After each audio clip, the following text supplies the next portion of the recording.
કચ્છના મુન્દ્રામાં 9 ફેબ્રુઆરીના રોજ રુદ્રાક્ષ જ્વેલર્સની દુકાનમાં થયેલી લૂંટની કોશિશના કેસમાં પશ્ચિમ કચ્છ પોલીસે વધુ એક આરોપીને ઝડપી લઈ કેસની તપાસ વધુ આગળ વધારી છે।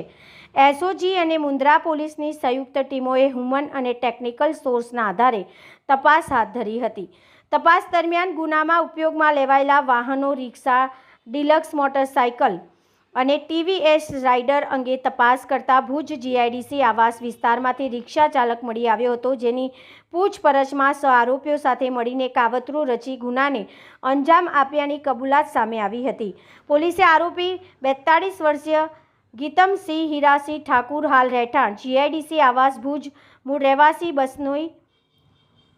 રહેવાસી બસઈ, તાલુકો રાજાખેડા, જિલ્લો ધોલપુર, રાજસ્થાન વાળાને વાહનો સાથે કબજે કરી BNSS કલમ 35(1) મુજબ અટકાયત કરી મુન્દ્રા પોલીસને સોંપ્યો છે।